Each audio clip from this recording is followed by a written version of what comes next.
Alright, you see a lot of stuff on the internet about making a Wein Bridge oscillator.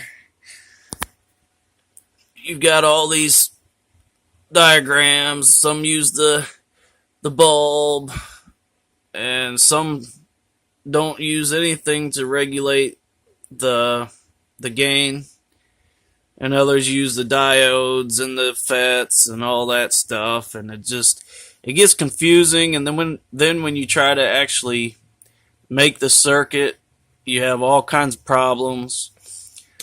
Like I've tried with just a potentiometer, and I could get it to where the top of the waves are chopped off, and if I try to adjust that out of there, it loses the oscillations. And I've tried bulbs, and then nobody really tells you which bulb to use, and it does make a big difference. All bulbs are different. So to save you all the headache, this is what you do.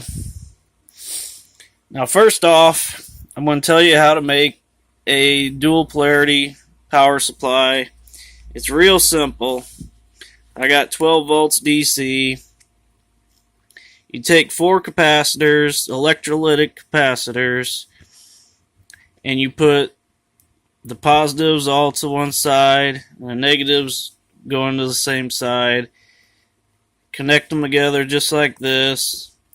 For mine, I'm using 12 volts, and I just happened to grab this. I don't know if this is the best one or not, but it worked, and so that's what I used. So I had these laying around. So if you do this configuration, you get plus 6 volts and minus 6 volts. Basically, you get half of what you put in a dual polarity setup. So it's this easy to make a dual polarity power supply for your op amp. Just 4 capacitors and you're done. And screw all those other ways that are complicated and all that. This is the way to do it. Super easy. So now that we got our dual power supply on our op amp, I'm using the LM358, which is a pretty crappy, low quality op amp. In all reality, the better quality components you use, the better your output's going to be. So I suggest using a low noise, higher precision op amp than this. Now, everybody knows this section of the Wein Bridge. That's all well known. It's this section that's important. Here's how I've got it set up. You want this section to be about 2.1 times the amount of this resistor. So in best case scenario, this would be 1K. This would equal to 2.1K or thereabouts. So if we put these double diodes and something in a resistor about 10K resistor, I've used up all my 10K resistors. Let me move my hand. I've used up all my 10K resistors, so I had a bunch of 9.1s, so that's what I used. Anything close to 10K will work just great. I was out of diodes, so let me get the light going better here. I was out of diodes, so I used some Zeners, and that worked just fine. But this is the main thing. You use this, and that gets rid of all the headaches of trying to make the Wein Bridge oscillator. And I've seen different variations of doing this, and I've tried different variations of doing this, and this is the only one that actually works right. I've seen them where they put the diodes across one resistor here, basically across what would be this one, and it's just, if you do it this way, it will work, and you don't have no headaches. Now I've got a potentiometer in here I'm using as a variable resistor, and this just fixed all the problems I've had, because I've tried every variation that I've seen on the internet. I've even tried bulbs, and they're just, it's you got to have the right bulb and all that, and it's just, this is the way to do it. Double diode, about a 10, and you want the division between this one and this section to be about 2.1, and you want it to be adjustable so you can fine tune it. So it's that simple. And if you try this other stuff, I mean, you may be able to get it work, but this works. It works perfect. I'm using 2N and 15K, which gets me to about 5 kilohertz sine wave. So let me show you what I've got going on here. So this is the circuit. There's my potentiometer, or my adjustable capacitor, and I've just got it going to my power supply that's 12 volts.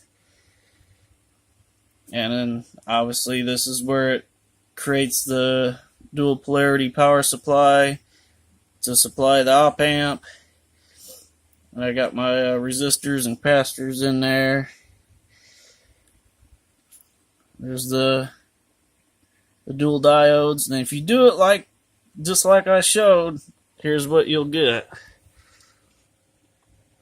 Oh, I guess touching it messed it up. Here, let me adjust it a little bit. If I can get the screwdriver on there.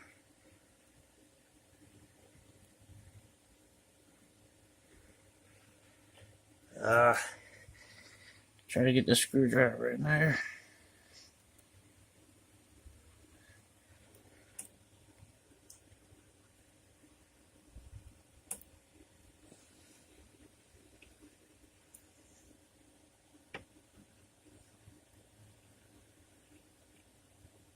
I hate these things. Here we go. That's the wrong way.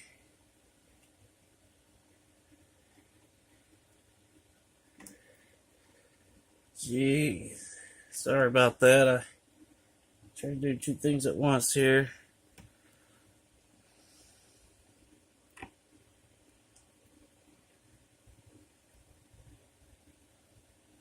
There we go. Back into shape. Alright. So that's a nice looking rounded sine wave, but you see them little glitches there? Right at the 0 point? I'm pretty sure that is because of the differences in the resistors on the tank, or I guess they're not tank circuits. Well, yeah, they are tank circuits. But I think these resistors are not good enough. They're just a little bit different than each other. Or maybe it's the low quality capacitors. But basically it's low quality components that are creating that little notch there at the 0 point. So the moral of the story is you want a decent op amp. That probably doesn't show up on here, but it doesn't show up on the camera. But in real life, you can see like some resonance in the trace itself, which is probably just noise distortion. So you want to use a quality op amp better than this junker. You want something that says low noise, high precision. And then you're probably going to want some better quality resistors and probably better quality capacitors. And you use this stuff, and you will get a nice clean sine wave. You can probably get it cleaner than this.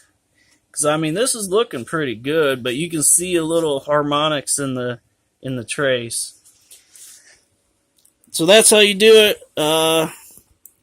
If you do it this way, you won't have any problems. It'll be as good as I showed you. And if you use better components, it'll be better than I showed you. So I hope this helps somebody, because I spent hours and hours, well actually days, trying all these different oscillator circuits, and I was just having so much problems with it.